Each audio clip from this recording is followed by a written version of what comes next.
तमस्तु मा विद्विषावहै। ओम शांति शांति शांति। ओम पूर्णमदः पूर्णमिदं पूर्णात् पूर्णमुदच्यते पूर्णस्य पूर्णमादाय पूर्णमेवावशिष्यते। ओम शांति शांति शांति। श्रुतिस्मृतिपुराणानाम् आलयं करुणालयं नमामि भगवत्पादं शङ्करं लोकशङ्करं शङ्करं शङ्कराचार्यं केशवं बादरायणं सूत्रभाष्यकृतौ वन्दे भगवन्तौ पुनः पुनः। ईश्वरो गुरुरात्मेति मूर्तिभेदविभागिने व्योमवद्व्याप्तदेहाय दक्षिणामूर्तये नमः। पहला श्लोक में पाठ करशो। अखंडं सच्चिदानंदं अवाङ्मनसगोचरम् आत्मानमखिलाधारम् आश्रयेभीष्टसिद्धये।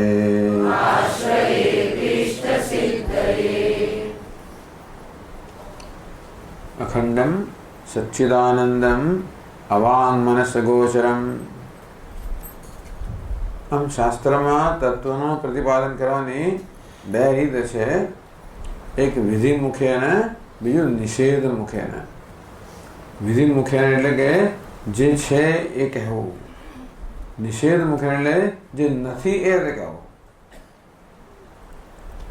આમ અખંડમ સચ્ચિદાનંદમ આ શબ્દો જે છે એ બ્રહ્મનું પરમાત્માનું વર્ણન કરનાર શબ્દ છે. ભગવાન કેવો છે?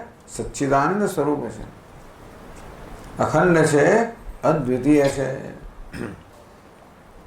આ વિધિ મુખથી એ શું છે એ પ્રકારે ભગવાનના કે બ્રહ્મના સ્વરૂપનું વર્ણન કર્યું. પછી નિષેધ મુખથી એ શું નથી, જેમ કે શાસ્ત્રમાં નેતિ નેતિ આ નથી આ નથી. તો એમાં કહેવાય અવાંગ મનસ ગોચરમ, જે વાણી અને મનની પહોંચથી બહાર છે. એટલે જે વસ્તુઓનું આપણે શબ્દોથી વર્ણન કરી શકીએ કે શબ્દમાંથી વર્ણન કરવા માટે કોઈ પણ વસ્તુમાં કેટલાક વિશેષણો જોઈએ. જાતિ, ક્રિયા, ગુણ, સંબંધ. કોઈ વસ્તુની જાતિ હોય કે બ્રાહ્મણ છે, ક્ષત્રિય છે, પુરુષ છે, સ્ત્રી છે, વૃક્ષ છે વગેરે એવું હોય તો વર્ણન થઈ શકે. ક્રિયા એ કશું કર્મ કરતો હોય, આ રસોઈયો છે, આ પાઠક છે, આ પાચક છે, આ ડ્રાઈવર છે, એટલે ડ્રાઇવિંગ કરનારને ડ્રાઈવર કહેવાય, રસોઈ કરનારને પાચક કહેવાય, પઠન કરનારને પાઠક કહેવાય. જાતિ, ક્રિયા કે ગુણ હોય, આ સારો માણસ છે, ખરાબ માણસ છે, ધોળું છે, કાળું છે વગેરે આવું કોઈ ગુણ ધરાવનારી વસ્તુ હોય તો ગુણ દ્વારા વર્ણન થાય, કર્મ દ્વારા વર્ણન થાય, ગુણ દ્વારા વર્ણન થાય, જાતિ દ્વારા વર્ણન થાય, સંબંધ દ્વારા વર્ણન થાય. આ ભત્રીજો છે, આ શાળો છે, શાળા સંબંધિનસ્તથા.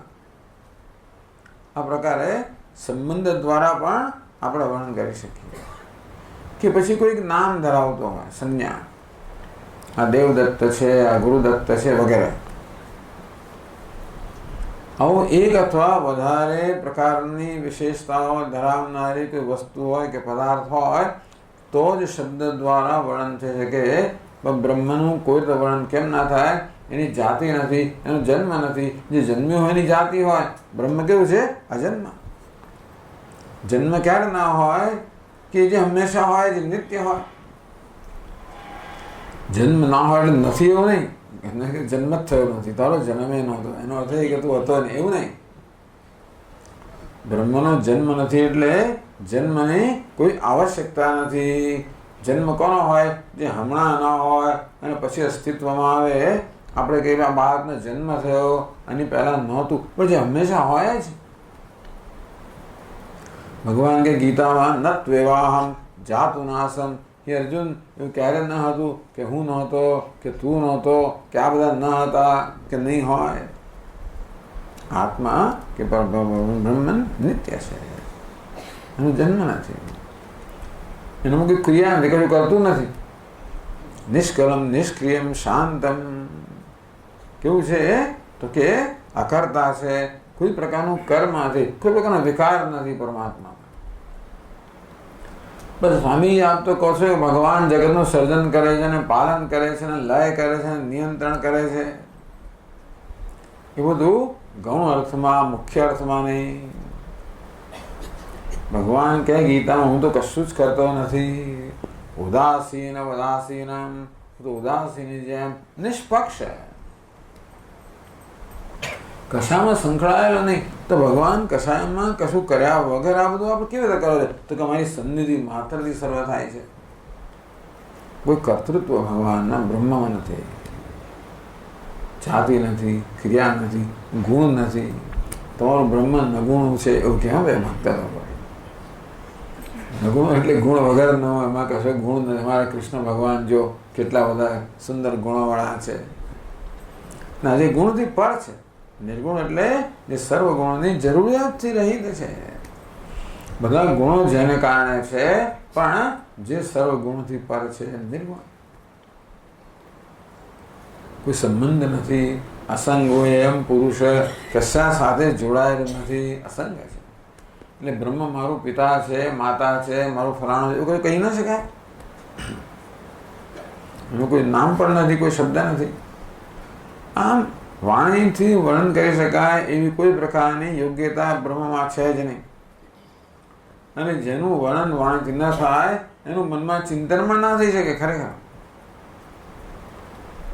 અવાંગ મનસ ગોચરમ, જે વાણી અને મનની ગોચરતાથી પહોંચથી પર છે. એમ કહીને નિષેધ મુખથી ભગવાનનું વર્ણન કરવામાં આવ્યું. આ રીતે અખંડમ સચ્ચિદાનંદમ અવાંગ મનસ ગોચરમ એમ કહીને બ્રહ્મના પરમાત્માના સ્વરૂપનું નિરૂપણ કરવામાં આવ્યું. અને શાસ્ત્ર કે સ્વરૂપ લક્ષણ આગળ આવશે. આ બધું તો ખાલી થોડો ખ્યાલ આપીએ છીએ. અને સ્વરૂપ જે સ્વરૂપ છે, જે છે એ કહેવામાં આવે. જે ગુણો હંમેશાનામાં હોય છે, જે લક્ષણ. બીજું છે તટસ્થ લક્ષણમ, જે વસ્તુમાં પ્રાસંગિક ગુણ હોય. કયું ઘર દેવદત્તનું છે? જ્યાં પેલી જો ભાઈ લીલી સાડી લટકે છે ને, એ ઘર દેવદત્તનું છે. બીજી દિવસે માણસ ગયો પાછો દેવદત્તનું ઘર શોધવા, એ લીલી સાડી જોયા જ કરે, મળે નહીં. અથવા કહ્યું જ્યાં ગાય બેઠી છે ને, જેના ધ્રન સામે, એ બી દેવદત્તનું ઘર. બીજા દાડા કહ્યું ગાય મળે જ નહીં ત્યાં. આ ગાય છે દેવદત્તના ઘરનું કોઈ અવિભાજ્ય અંગ નથી. એ તો કેવું છે, માત્ર પ્રાસંગિક છે. તેથી જેને અપ્રાસંગિક સંબંધ તેમ અખિલાધારમ, આ પરમાત્મા જગતનું કારણ છે. જેમાંથી જગતની ઉત્પત્તિ છે, જેમાં જગતની સ્થિતિ છે, જેમાં જગતનો લય છે, એનું નામ બ્રહ્મ. પણ બ્રહ્મને જગતના ઉત્પત્તિ કશા સાથે હમણાં જ કહ્યું પ્રમાણે એ કે ઉત્પત્તિ કરતું નથી, એના વડે એની સન્નિધિમાં સર્વ થાય છે. એટલે એ દ્વારા કે જગતની ઉત્પત્તિ સ્થિતિ લય દ્વારા બ્રહ્મનો નિર્દેશ કરવામાં આવે અને તટસ્થ લક્ષણ કહેવાય. આ બધી ચર્ચાઓ આવશે, પણ ટૂંકમાં આ એક શ્લોકમાં ગ્રંથકાર આ બધું કરી નાખ્યું એટલે કહેવામાં આવે છે.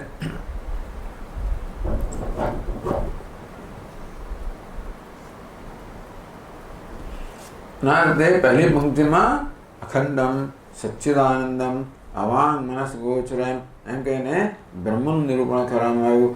આત્માનમ એમ કહીને આત્માનો ઉલ્લેખ કરવામાં આવ્યો. બંનેને એક જ અધિકરણ મૂકવામાં આવે. એ દ્વારા આત્મા અને બ્રહ્મના એક્યનું પણ સૂચન કરવામાં આવ્યું. આવું બધું એટલે ટૂંકમાં એક શ્લોકમાં ગ્રંથકાર કેટલું તો કહી જાય છે, એ સિવાય ઘણું કહ્યું છે. આ દ્વારા કહેવામાં આવ્યું કે ભાઈ આ ગ્રંથનો વિષય અનુબંધ ચતુષ્ટય વિષય કયો છે તો કે આત્મા એનો વિષય છે. એનું પ્રયોજન શું છે? આનંદ પ્રાપ્ત કરો, મોક્ષ પ્રાપ્ત કરો. અધિકારી કોણ છે? આ જ્ઞાનની ઈચ્છા ધરાવનારો. એ પોતે જ પણ ટૂંકમાં આ પહેલા શ્લોકમાં આવો અનુબંધ ચતુષ્ટયનો પણ ઉલ્લેખ કરવામાં આવ્યો, અછડતો નિર્દેશ કરવામાં આવ્યો.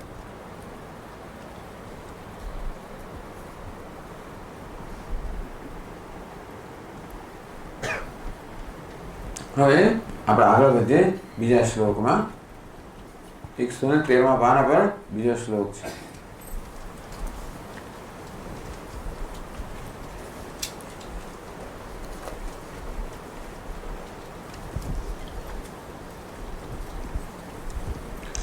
अर्थतोऽप्यद्वयानन्दान्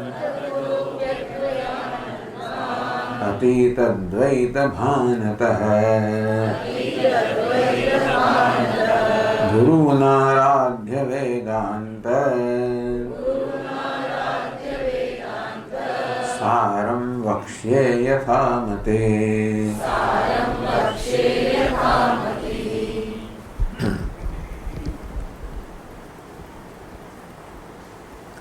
ગુરુન આરાધ્ય,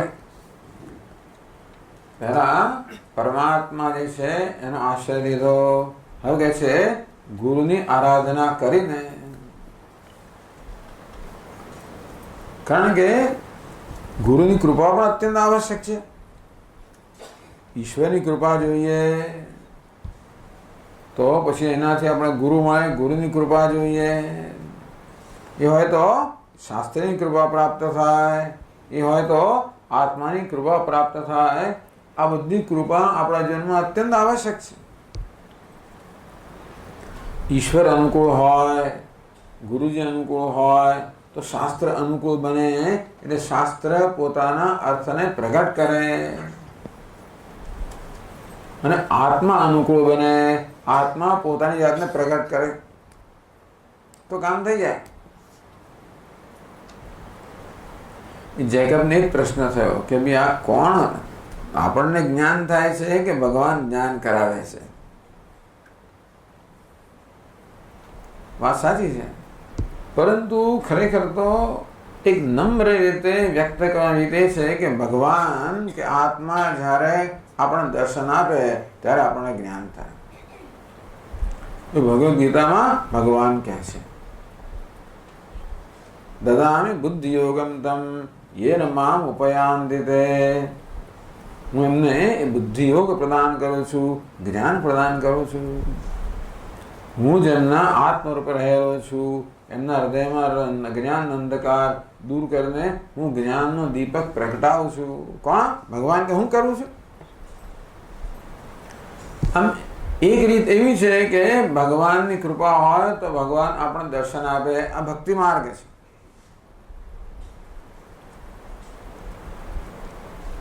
અને નમ્રતાથી વ્યક્ત કરવાની રીત છે. એટલે આપણને ભગવાનની તો કૃપા જોઈએ, ગુરુની કૃપા જોઈએ તો શાસ્ત્રમાં પ્રવેશ થાય. કારણ કે આપણો સીધો સીધો પ્રવેશ તો શાસ્ત્રમાં થઈ ના શકે.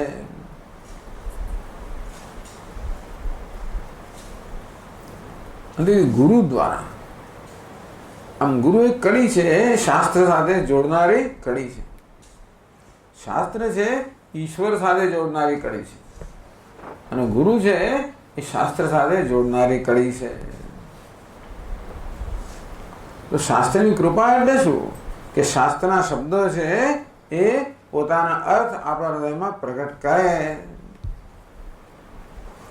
શબ્દો માત્ર શબ્દો જ ના રહી જાય, પરંતુ એ સાર્થક બને. તો આ રીતે શાસ્ત્ર કૃપા, એના કારણે આત્મકૃપા પ્રાપ્ત થાય, આત્મા અનુકૂળ બને, આત્મા પોતાના સ્વરૂપને પ્રગટ કરે. કૃપા, આ ભક્તિ માર્ગ જેને કૃપા પર રચાયેલો છે. તો ભક્ત હંમેશા ઈશ્વરની કૃપા પ્રાપ્ત કરવા, બધું કૃપા સાધ્ય છે. યત્ન ભક્ત લોકો એમ કે કશું યત્ન સાધ્ય નથી, બધું કૃપા સાધ્ય છે.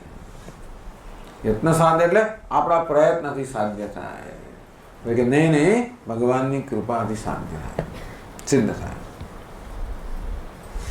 તો સારું, ત્યારે આપણે કંઈ કરવાની જરૂર નથી. ભગવાન કૃપા કરે. ભગવાન કૃપા ક્યારે કરે? આપણે યત્ન કરીએ ત્યારે.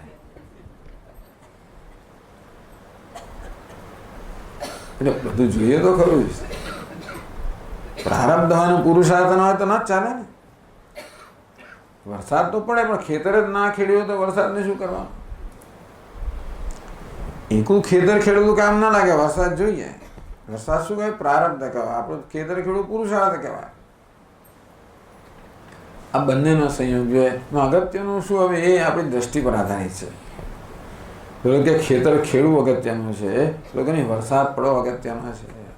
વરસાદની કૃપા થાય તો આપણને પાક મળે, એવું કહેવાય. તેમ ઈશ્વરની કૃપાનો વરસાદ થાય તો આપણું કામ થાય. ગુરુની કૃપા, શાસ્ત્ર કૃપા, એટલે ગુરુની કૃપા માટે ગુરુજીની આરાધના કરે છે. આરાધ્ય કાય વાંગ મનોભી નમસ્કાર ગોચરી કૃત્ય. તો ગુરુજીની આરાધના કેમ કરે? કાય વાંગ મનોભી, શરીરથી, કાયાથી, વાણીથી, મનથી નમસ્કાર કરવા. મુખ્ય તો મનમાં, પણ રોજ આરાધના કરતા હોય ગુરુજીની પોતાના જીવનમાં તો કાયાથી નમસ્કાર કરતા હોય, શબ્દથી નમસ્કાર કરે અને મનથી નમસ્કાર કરે. એ બધું જ હોય તો આપણું સમગ્ર વ્યક્તિત્વમાં હોય. એ પ્રકારે ગુરુજીની આરાધના કરે. શા માટે? જેથી ગુરુની કૃપા પ્રાપ્ત થાય. એની શું જરૂર છે? તો શ્વેતાશ્વતર ઉપનિષદમાં કહ્યું, યસ્ય દેવે પરાભક્તિ યથા દેવે તથા ગુરવ. એ દેવતામાં, પરમાત્મામાં પરમ ભક્તિ છે. પરમ ભક્તિ એટલે સર્વથી ચડિયાતી ભક્તિ. જે ભક્તિ કેવી છે? નિષ્કામ ભક્તિ છે. ભક્તિમાં કોઈ સંકોચ નથી. ભગવાનને ધરવામાં, આપવામાં, કરવામાં કોઈ સંકોચ નથી. યથા દેવે તથા ગુરવ. અને ભગવાન માટે જે પ્રકારની ભક્તિ હોય એવી ભક્તિ ગુરુ માટે પણ હોય. હવે તો ઉપનિષદમાં કહેવામાં આવ્યું. તો આ પ્રકારનો ભક્તિભાવ હૃદયમાં હોય તો એનાથી શું થાય? તસ્યેતે કથિતા અર્થાઃ પ્રકાશન્તે મહાત્મનઃ. આવો ઈશ્વર પ્રત્યે અને ગુરુ પ્રત્યે ભક્તિભાવ ધરાવનારે મહાત્મા કહેવામાં આવે. આવા મહાત્મા હૃદયની અંદર આ શાસ્ત્ર પોતાના અર્થ પ્રગટ કરે છે. એટલે શાસ્ત્ર કૃપા થાય છે. ભગવાનની ભક્તિ હોય અને ગુરુજીની ભક્તિ, આ પ્રકારનો ભક્તિભાવ હૃદયમાં હોય તો શાસ્ત્રના અર્થો, શાસ્ત્ર પોતાના અર્થ પ્રગટ કરે. એનું પણ અહીંયા આગળ અનુસરણ થયું. અને એ પ્રકારે આ ગ્રંથકાર ગુરુજીની કે આરાધના કરું છું, નમસ્કાર કરું છું, મનમાં એમનું સ્મરણ કરું છું, ભક્તિભાવપૂર્વક સ્મરણ કરો છો. એ ગુરુજી કેવા છે? અદ્વયાનંદાન. તો કહેવાય છે કે આ સદાનંદ યતીન્દ્ર જે આ વેદાંત સારના રચયિતા છે, એમના ગુરુજીનું નામ હતું અદ્વયાનંદ સરસ્વતી. ખાલી નામ છે અદ્વયાનંદ નથી, અર્થ તો પ્યદ્વયાનંદાન.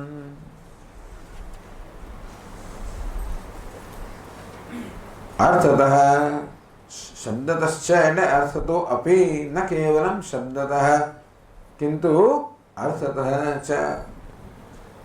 ખાલી નામ જ ધરાવનાર નથી. નામ સુલોચના હોય અને આંખો આડીવળી જતી હોય એવું થાય તો આપણે એને નામ પ્રમાણે ગુણ ના કહેવાય. અશ્વકરણ એવું નામ હોય પણ અશ્વ જેવા કાન હોય એવું નહીં. આપણે તો શ્રેષ્ઠ નામ આપીએ આપણે બાળકને, બરાબર છે, કેવું નીવડે ત્યારે વખાણ થાય તો ખબર ના પડે આપણને, પણ આપણે શ્રેષ્ઠ એવી જે નામ આપીએ. પણ ક્યાંક ક્યાંક એવું બની જાય છે કે નામ પ્રમાણે ગુણ હોય. સ્વનામ ધન્ય એવું કહેવાય ને, નામ પ્રમાણે ગુણ ધરાવનાર. અર્થ તો બી અદ્વયાનંદા. અમારા ગુરુજીનું માત્ર નામ જ અદ્વયાનંદ છે એવું નથી. એમના ગુરુજીએ નામ આપ્યું છે, બાબા જોઈને નામ આપ્યું છે. શિષ્ય કેવા છે? અદ્વયાનંદ. અદ્વયે આનંદ યસ્ય અદ્વયાનંદ. અદ્વયમાં જેનો આનંદ છે. અદ્વયમાં આનંદ મળી જાય તો બીજી કોઈ જગ્યાએથી આનંદની જરૂર ના મળે. ખરું અદ્વય બધે જ છે. આજે સવારે વાત કરે ને, બધે પણ આ પરમાત્મા અદ્વિતીય, સજાતીય, બધા પ્રકાર વિજાતીય, સ્વગત, બધા ભેદ રહિતનો, કે દેશ કાળ વસ્તુ આ બધી મર્યાદા રહિતનો. દેશની મર્યાદા નથી. સર્વ દેશમાં છે, સર્વ કાળમાં છે, સર્વ વસ્તુમાં છે. કોઈ વસ્તુમાંથી આનંદ આવતો હોય ને તો એ વસ્તુ હોય ત્યાં સુધી આનંદ આવે, પછી બીજી વસ્તુ આવતે ના આવે. આમ ઘરમાં આપણને જેવું આમ બરોબર લાગતું હોય, પછી આપણે બીજી જગ્યાએ જઈએ તો એવું એવી મજા ના આવે. બધું ગોઠવાની બધું સારું છે, ચલાવી લઈએ આપણે. છતાં શાવર આવો હોય, પેલી સ્વિચ આવી હોય ને પેલો બલ્બ ત્યાં હોય ને આપણે જે પ્રકારે બધું ગોઠવેલું હોય આપણે ત્યાં આગળ, એવું તો મળવું મુશ્કેલ છે ને. તો હોટેલવાળાઓ કે એવો દાવો કરે કે તમારા ઘર કરતાં એ સરસ વ્યવસ્થા અમે આપીશું.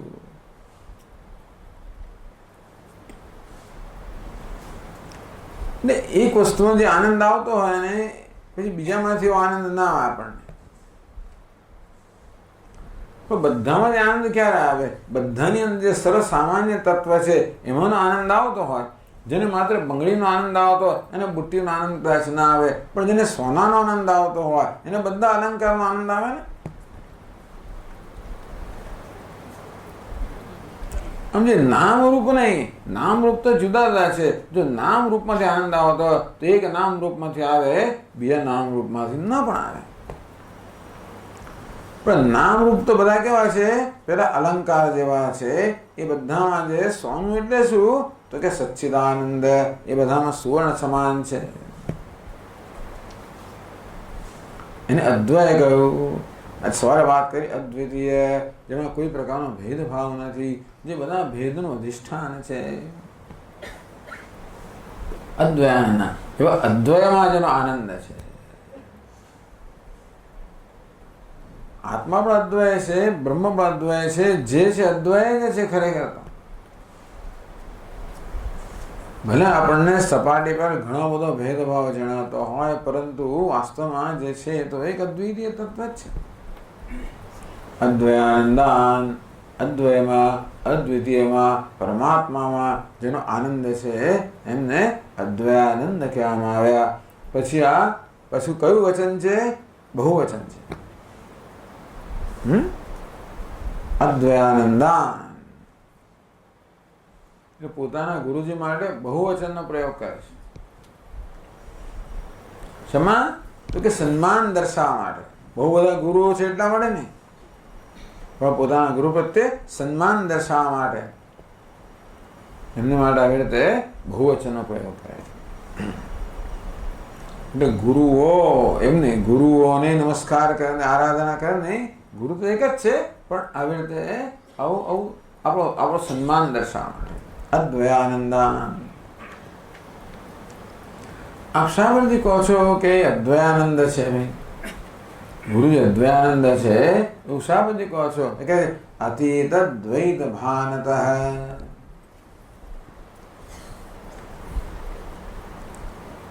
અતીતમ. અતીત એટલે ગયું, ગયેલું. બે રીતે ગયો. અતીતમ દ્વૈતમ યસ્માત અતીતાદ્વૈતમ. જેમાંથી દ્વૈત જતું રહ્યું છે એવા પરમાત્માને અતીત દ્વય કહેવાય. આ બધા નામ રૂપમાં દ્વૈત છે, પણ બધું નામ રૂપનું જે અધિષ્ઠાન છે ત્યાં કોઈ પ્રકાર જેવી રીતે બધા તરંગો હોય, જળના મોજા હોય, એમાં ઘણા બધા એકબીજા કરતા ભેદભાવ છે, પણ જળમાં કોઈ ભેદભાવ નથી. જેમાંથી તરંગો ઉઠે છે જેમાં તરંગોની સ્થિતિ છે, જેમાં તરંગો લીન થઈ ગયા છે, એ જળમાં જેમ કોઈ પ્રકારનું દ્વૈત નથી હોતું. આ બધું જ નામ રૂપાત્મક દ્વૈત જેમાંથી ઉદ્ભવે છે, જેમાં સ્થિતિ છે, જેમાં લીન થઈ જાય છે, એ પરમાત્મા તો અદ્વૈત છે.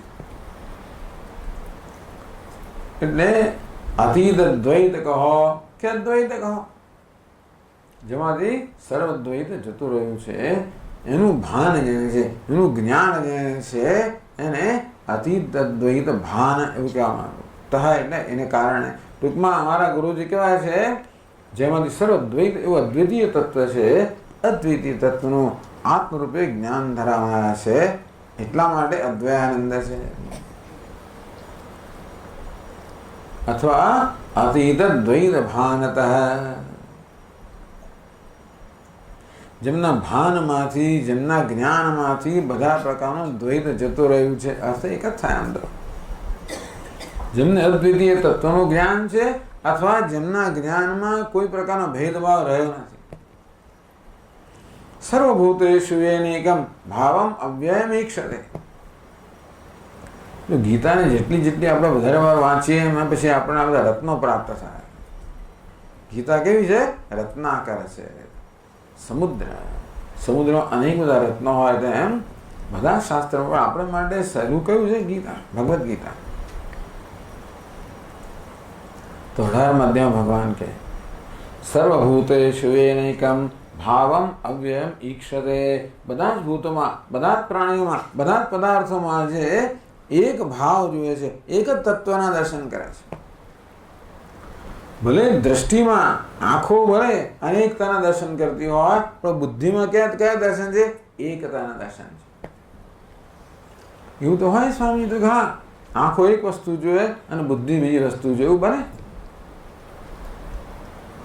પેલા સમાંતર અરીસાઓ મૂકેલા હોય, એની સમક્ષ આપણે ઉભા રહીએ તો અનેક બધા પ્રતિબિંબો દેખાય.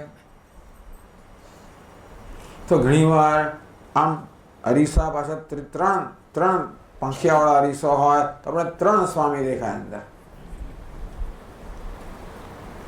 તો ભલે આંખોથી 3 દેખાતા હોય તો બુદ્ધિમાં કેટલા દેખાય છે? એક જ. કારણ કે આ 3નું મિથ્યાત્વ આપણે જાણીએ છીએ. આ 3 છે તો મિથ્યા છે, સત્ય નથી. સત્ય શું છે? એક જ છે. એટલે આપણા ભાનમાંથી, આપણા જ્ઞાનમાંથી, આપણી દ્રષ્ટિમાંથી એ 3 પણ જતું રહ્યું, આપણને એકના દર્શન થાય ને.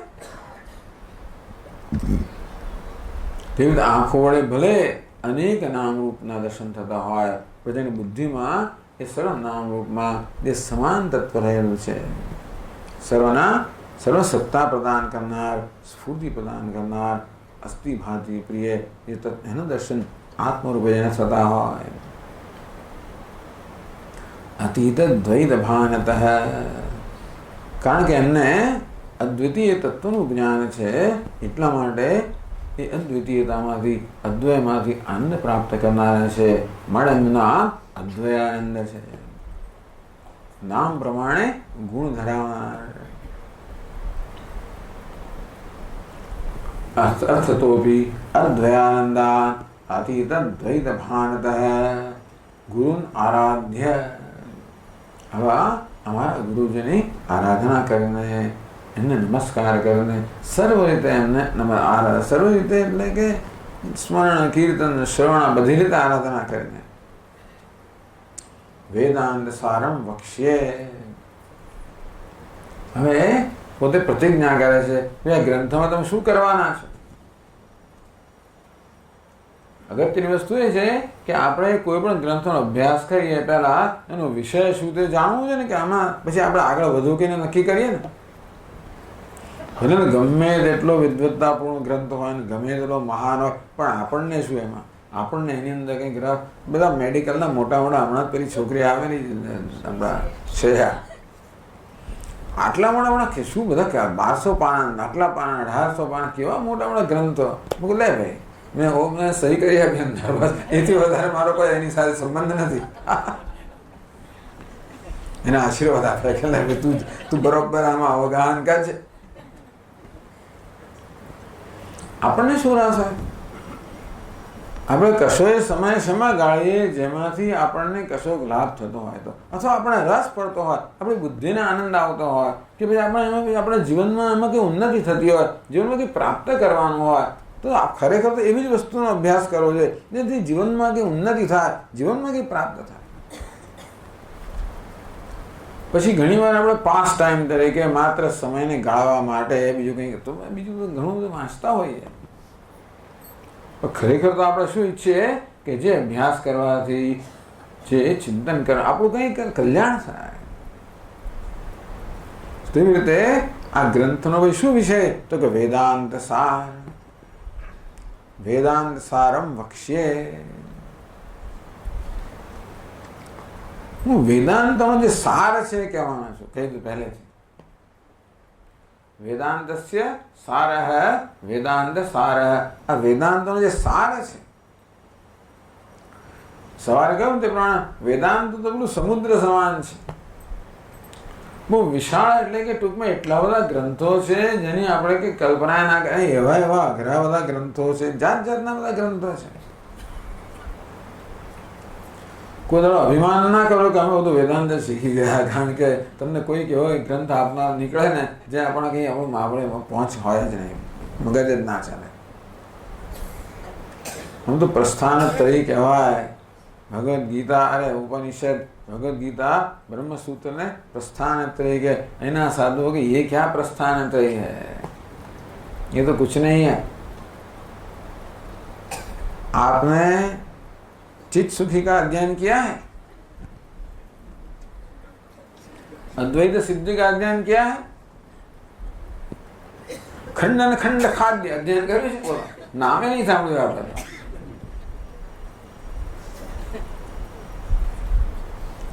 એ સિવાય કેટલાય બધા ગ્રંથો છે વેદાંતની અંદર, બધા પ્રકારના, ખૂબ અઘરા પણ છે, ખૂબ સહેલા પણ છે, બધા જ કક્ષાના છે. આવા વેદાંત એક ગહન વિષય છે અને વિશાળ છે પાછો વિષય. એમાં ડૂબકી લગાવવી આપણે માટે તો બહુ જ મુશ્કેલ છે. કોઈક આપણને મંથન કરીને સાર આપતું હોય, જેમ ડૉક્ટર સાહેબ પેલા વૈદ્યરાજ હોય, બધું બિચારા કેટલા ઉકાળા બનાવે, પેલું કરે, એ કરીને આપણને આપે, સાર આપે. આપણે નહીં તો ઉકાળા બનાવતા ભાઈ હમણાંથી નહીં થયા. આયુર્વેદમાં એવું થશે, પેલું આને આ નાખો ને આટલું નાખો ને આટલું કરીને કરો, પછી એનો ઉકાળો ને અડધું કરો, પીવું પાણી આપો, પાછું અડધું કરો.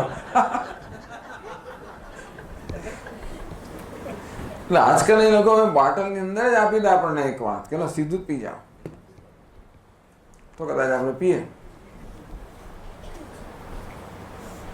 આપણને શું જોઈએ?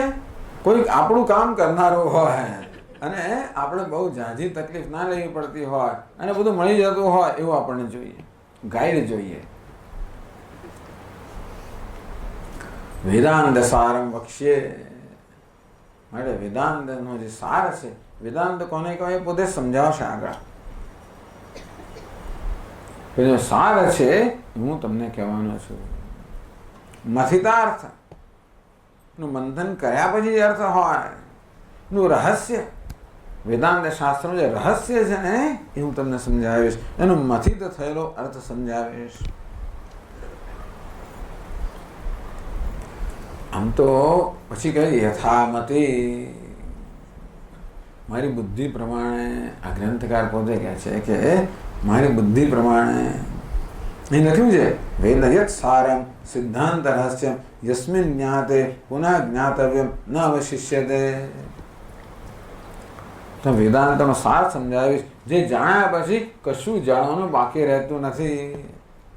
એવું જે સાર હું તમને સમજાવીશ યથામતી, મારી બુદ્ધિ પ્રમાણે. કે મારી બુદ્ધિ મર્યાદિત છે. આ શું બતાવે છે? નમ્રતા બતાવે છે. એક શ્લોક કહેવામાં આવ્યો, ગુરુ ચરણ સરોજ સન્નિધાનાદપી વયમસ્ય ગુણૈક લેશ ભાજઃ.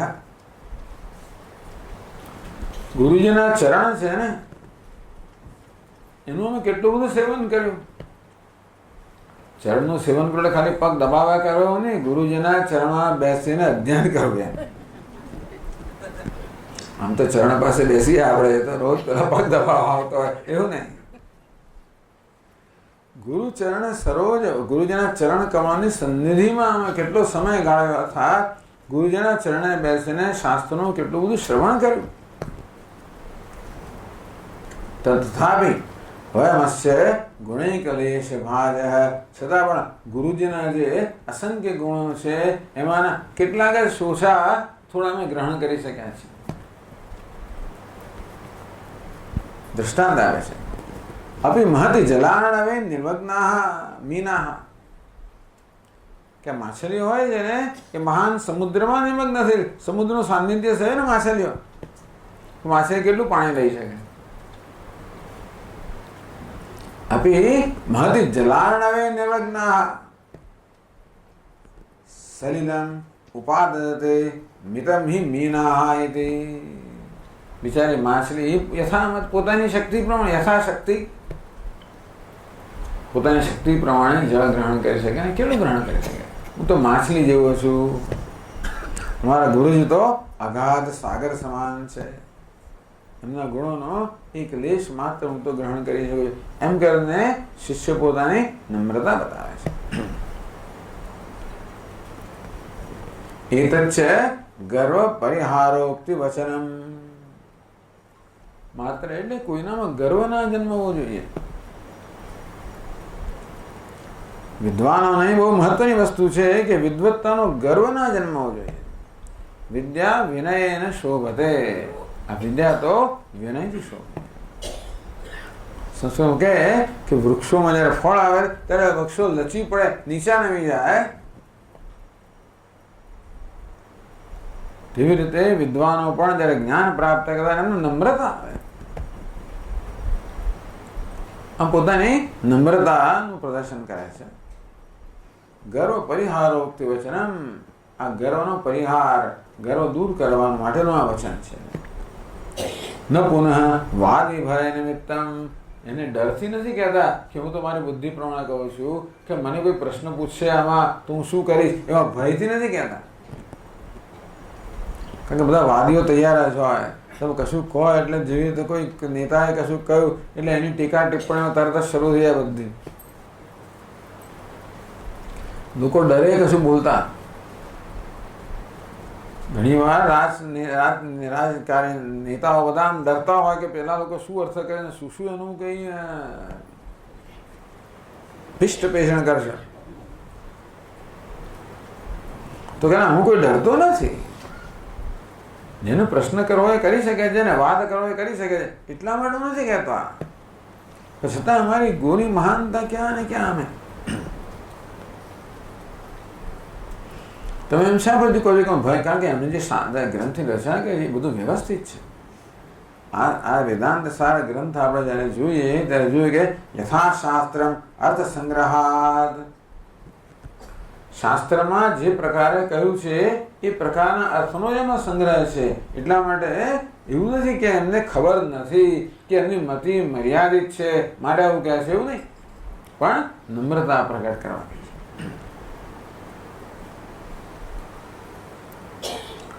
ગુરુ આરાધ્ય પૂજાર્થમ, મેં કહ્યું ને બહુવચન છે, પૂજા કે સન્માન દર્શાવવા માટે છે. હવે તમે ઋષિકેશની અંદર ધારો કે ભિક્ષા લેવા જાઓ ને, काली कमली वाला में तो पूछे क्या नाम है आपके गुरु का नाम क्या, पहले गुरु ने पूछे तमाરું नाम पूछे પછી ગુરુજીનું નામ, પછી આપણે તો આમ બહુ ગર્વથી કહીએ એટલે પછી આપણને જરા આગળ સ્થાન આપે. ગુરુને ખાના આપણું તો કઈ ગમે તે હોય.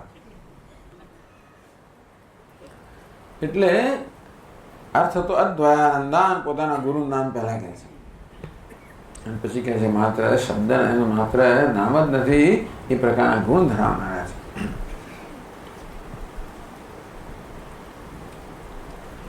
ગુરુ આરાધ્ય વેદાંત સારમ વક્ષે યથામતી, મારી મતિ પ્રમાણે હું વેદાંત સાર છે એનું પ્રવચન કરીશ. આ બે શ્લોકો છે એને આપણે મંગળાચરણ કહીએ. મંગળ આચરણ, મંગળથી શરૂઆત થાય, પ્રાર્થનાથી શરૂઆત થાય. આમાં ઈશ્વરનું સ્મરણ મંગળદાયક છે, ગુરુજીનું સ્મરણ પણ મંગળદાયક છે. આ પ્રકારે આવી પોતાની પૂજ્ય ભાવ બંને પ્રત્યે પ્રગટ કરીને હવે આ 2 શ્લોકો છે જ માત્ર પદ્ય છે. બાકી મુખ્ય ગ્રંથ કેવો છે? ગદ્ય. અંગ્રેજીમાં કહે પ્રોઝ અને પોએટ્રી. આ કેવું છે? પ્રોઝ છે એટલે ગદ્ય. 37 ફકરાઓ છે આમાં અને આપણે ગદ્ય ખંડ કહીએ. ગદ્યનો ખંડ. એવા કેટલા ખંડ છે? 37 ખંડ છે. બૃહદારણ્યક ઉપનિષદમાં એને કંડિકા કહેવામાં આવી. બૃહદારણ્યક ઉપનિષદ પણ કેવું છે? એ પણ ગદ્યમાં જ છે. એક ફકરાને કંડિકા કહે. કંડિકા કહો, ગદ્ય ખંડ કહો. તો વેદાંત સારમ વક્ષે પોતે પ્રતિજ્ઞા કરી કે હું વેદાંત સાર છે એ હવે કહીશ. તો વેદાંત સાર એટલે શું એ પોતે પહેલા સમજાવે છે.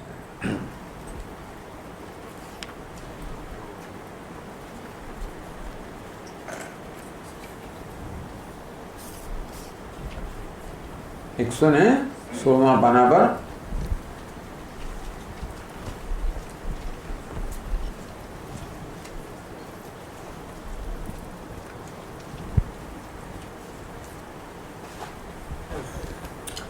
આગળ છે વેદાંતો નામ ઉપનિષદ પ્રમાણમ તદુપકારેણે શારીરક સૂત્રાદીનિ ચ અસ્ય ચ વેદાંત પ્રકરણત્વાत् તદીયૈ એવ अनुबंधैः तद्वत्ता सिद्धेः न ते पृथक् आलोचनीयाः तत्र अनुबंधो नाम अधिकारे विषय संबंध प्रयोजनानि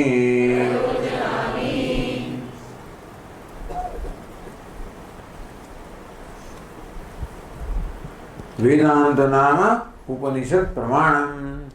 वेदांतो नाम वेदांत જેને કહેવાય. વેદાંત એટલે શું? તો કે ઉપનિષદ એવું કહેવામાં આવે. ઉપનિષદ. ઉપનિષદ શેનું નામ છે? એ ગ્રંથ વિશેષનું નામ છે. તો પહેલા તો વેદાંત વેદાનામ અંતઃ વેદાંત. બધા વેદનો જે અંત છે એટલે કે બધા વેદના અંત ભાગમાં જે ગ્રંથ આવેલો છે એને વેદાંત કહે છે. કેટલા વેદ છે? 4 વેદ છે. કયા કયા? ઋગ્વેદ, યજુર્વેદ, સામવેદ, અથર્વવેદ. આ પ્રત્યેક વેદની અંદર પાછા 4 વિભાગો છે. સંહિતા, બ્રાહ્મણ, આરણ્યક અને ઉપનિષદ. સંહિતા બધા મંત્રોના રૂપમાં છે. એમાં બધા દેવતાઓની સ્તુતિના રૂપમાં છે. એમાં પણ બહુ સુંદર સુંદર બધા તત્વો પ્રગટ કરવામાં આવ્યા છે. એ સંહિતામાં પણ ઘણું બધું વેદાંત પ્રાપ્ત થાય છે. સંહિતામાં જે બધા મંત્રો કહેવામાં આવે એનો ઉપયોગ ક્યાં કરવાનો?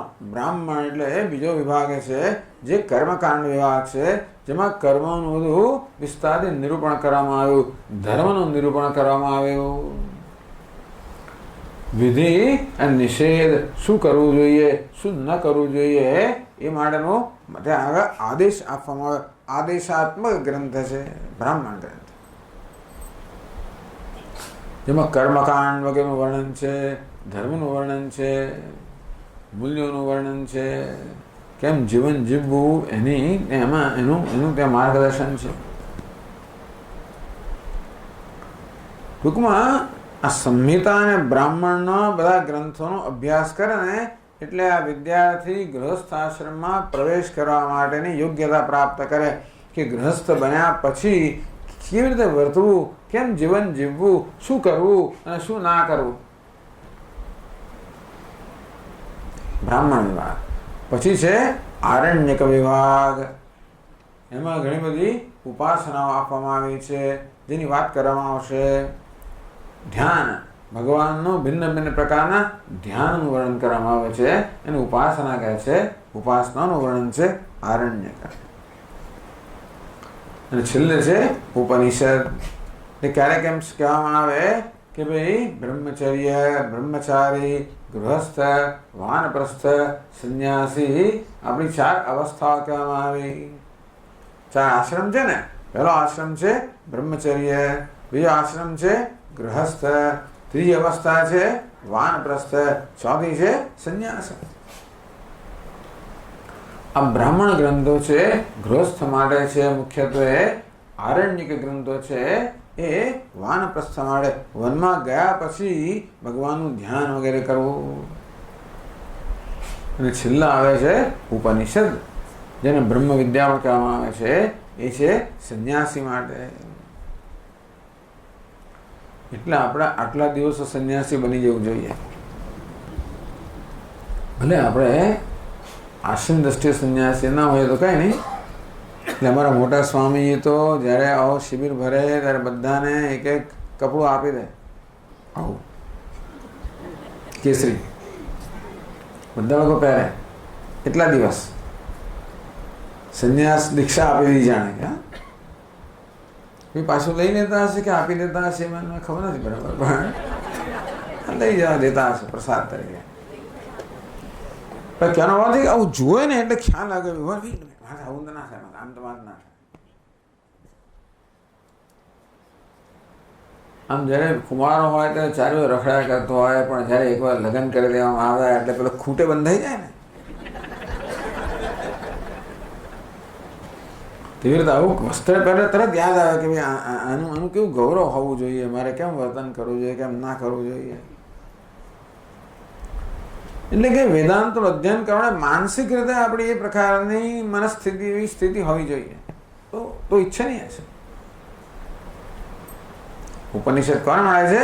સંન્યાસીઓ માટે. આજે પણ શંકરાચાર્યો જે છે આપણા, એ ખરેખર સંન્યાસ સિવાય કોઈને ઉપનિષદનો ઉપદેશ ના કરે. જ્યાં સુધી અહીંયા સ્વામી નિશ્ચલાનંદ મહારાજ આવે તો બધા લોકોને દૂર કરી દે. એ તો બહુ કડક અને એકદમ રૂઢિચુસ્ત. ચાલો, પણ આપણે તો કહેવાનો ભાવ એ છે કે આવા ઉત્તરોત્તર જ્ઞાનમાં કે આપણી પરિપક્વતા વૃદ્ધિ થતી જાય. બ્રહ્મચર્ય એ માનસિક પરિપક્વતાનો પહેલી અવસ્થા છે. ગૃહસ્થ માનસિક પરિપક્વતાની બીજી અવસ્થા છે.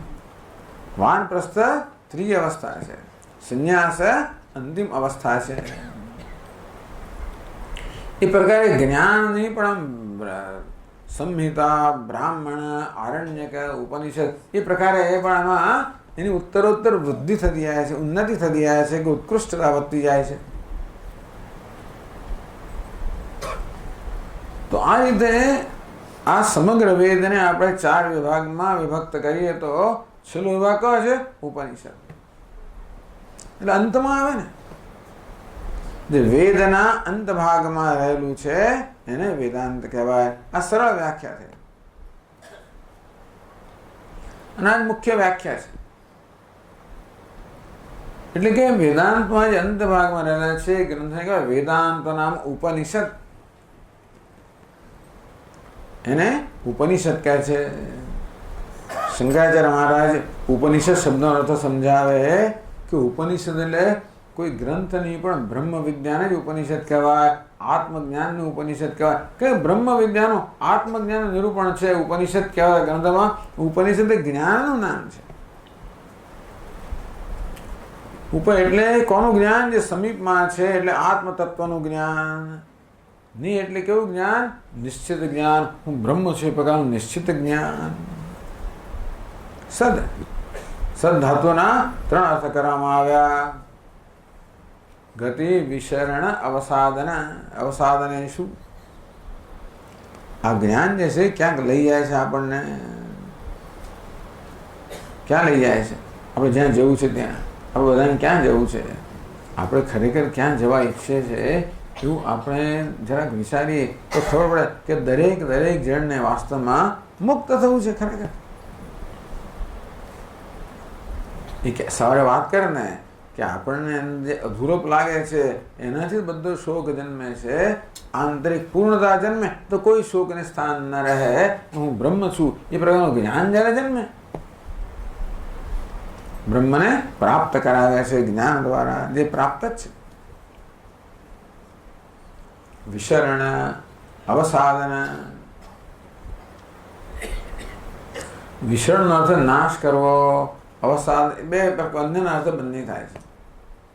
ક્યારેક વિશરણ એટલે શિથિલીકરણમ, અવસાદન હિંસનમ, અથવા ક્યારેક વિશરણ એટલે હિંસનમ, અવસાદન શિથિલીકરણ, બંને પ્રકારના અર્થ છે. ટૂંકમાં આ જ્ઞાન છે ને પહેલા કશીક વસ્તુ શિથિલ કરે છે. શું કરે છે? આ સંસારના બંધનો ઢીલા કરે છે. આમ જેમને વસ્તુ મને ઉતારતી જાય, સાંભળીએ અને બુદ્ધિમાં સમજીએ અને જેટલા અંશે અંદર ઉતરતી જાય એટલે અંશે આપણો આ શોક છે ને ધીમે ધીમે શિથિલ થતો જાય. જેમ જેમ આપણને આ બધા સંસારની દ્વૈતના મિથ્યાત્વનું જ્ઞાન થાય તેમ તેમ પછી એ વસ્તુ બહુ મહત્વની ના રહે. વેદાંત શું શીખવાડે છે? જીવનમાં શું મહત્વનું છે અને શું મહત્વનું નથી. જે મહત્વનું નથી એને મહત્વ આપે અને દુઃખી થવું, એનું નામ સંસાર. શું મહત્વ? માન, અપમાન, સ્તુતિ, નિંદા, સફળતા, નિષ્ફળતા, આ બધી વસ્તુઓ આપણા માટે અત્યંત મહત્વની છે. પણ આ તો મહત્વની નથી ભાઈ. વેદાંત શાસ્ત્ર આ તો બધું બરોબર છે વ્યવહારના સ્તરે, એથી પર કશું છે. આમાં તો જીવન સમાઈ જતું નથી. આ માન અપમાનમાં, સ્તુતિ નિંદામાં, સફળતા નિષ્ફળતા પૂરતું તમારું જીવન નથી. તમે તો એથી કંઈ ઘણા વધારે છો, મહાન છો. આ સર્વથી પર છો. તમે એવા છો જ્યાં આ સ્પર્શતું જ નથી કશું. આમ જેમ જેમ આપણને આપણે પોતાની મહત્તાનું આમ જ્ઞાન થતું જાય તેમ તેમ પછી આ બધી તુચ્છ વસ્તુઓ તુચ્છ બનતી જાય. એમ કરીને આ તુચ્છ વસ્તુઓ અત્યારે બહુ મહત્વની માનીને આપણે જે જકડાઈ ગયેલા છે એ બંધનો ધીમે ધીમે શિથિલ થવા માંડે. અહંકારના, મમકારના, રાગદ્વેષના બંધનો છે એ ધીમે ધીમે શિથિલ થવા માંડે. અને પછી અવસાદનમ, છેવટ અજ્ઞાનનો સંપૂર્ણ નાશ થતા આ સંસારનો પૂર્ણ નાશ થઈ જાય. આ ઉપનિષદ શબ્દનો અર્થ છે કે આત્માનું જ્ઞાન છે, નિશ્ચિત જ્ઞાન, જેનાથી સંસારનું પહેલા શિથિલીકરણ થાય પછી નાશ થઈ જાય. એટલે શંકરાચાર્ય મારે સમજાવે કે ઉપનિષદ શબ્દનો મુખ્ય થાય આત્મજ્ઞાન કે બ્રહ્મ જ્ઞાન. પણ આપણે તો સ્વામી ઈશાવાસ્ય ઉપનિષદ, તૈત્રીય ઉપનિષદ, આપણે તો ગ્રંથનું ઉપનિષદ કહીએ છીએ. એ ગૌણ અર્થમાં, મુખ્ય અર્થમાં ઉપનિષદ એટલે બ્રહ્મ વિદ્યા, અને ગૌણ અર્થમાં ઉપનિષદ એટલે ગ્રંથ જે બ્રહ્મ વિદ્યાનું પ્રતિપાદન કરનાર છે. એ ગ્રંથને પણ ગૌણ અર્થમાં ઉપનિષદ કહેવાય. પણ અહીંયા ઉપનિષદ ગ્રંથના અર્થમાં, ઉપનિષદ પ્રમાણમ, વેદાંતના ઉપનિષદ, ઉપનિષદ ગ્રંથ છે એ જ વેદાંત છે. પણ એ ગ્રંથ પ્રતિપાદન કરે છે એ બ્રહ્મ વિદ્યા પણ વેદાંત છે. પ્રમાણમ, વેદાંતો નામ ઉપનિષદ પ્રમાણમ. પ્રમાકરણમ પ્રમાણમ, જેનાથી આપણને યથાર્થ જ્ઞાન જન્મે એ સાધનને પ્રમાણ કહેવાય. ઉપનિષદ પ્રમાણ છે શેના માટે? આત્માના જ્ઞાન માટે, બ્રહ્મના જ્ઞાન માટે, જીવનની વાસ્તવિકતાને જાણવા માટે પ્રમાણ છે, જ્ઞાનનું સાધન છે, અસાધારણ કારણ છે. ટૂંકમાં પ્રમાણ કોને કહેવાય? ચાલો આપણે જરા આવતીકાલે આની જરા આગળ ચર્ચા કરશું આગળના ક્લાસની અંદર, જેથી તમને વધારે મોડું ના થઈ જાય. આપણે અત્યારે વિરામ લઈશું. ઓમ પૂર્ણમદ પૂર્ણમિદં पूर्णात् पूर्णमुदच्यते पूर्णस्य पूर्णमादाय पूर्णमेवावशिष्यते। ॐ शान्ति शान्ति शान्तिः। शङ्करं शङ्कराचार्यं केशवं बादरायणं सूत्रभाष्यकृतौ वन्दे भगवन्तौ पुनः पुनः। ईश्वरो गुरुरात्मेति मूर्तिभेदविभागिने व्योमवद्व्याप्तदेहाय दक्षिणामूर्तये नमः। ॐ शान्ति शान्ति शान्तिः। हरि ओम। श्री गुरुभ्यो नमः।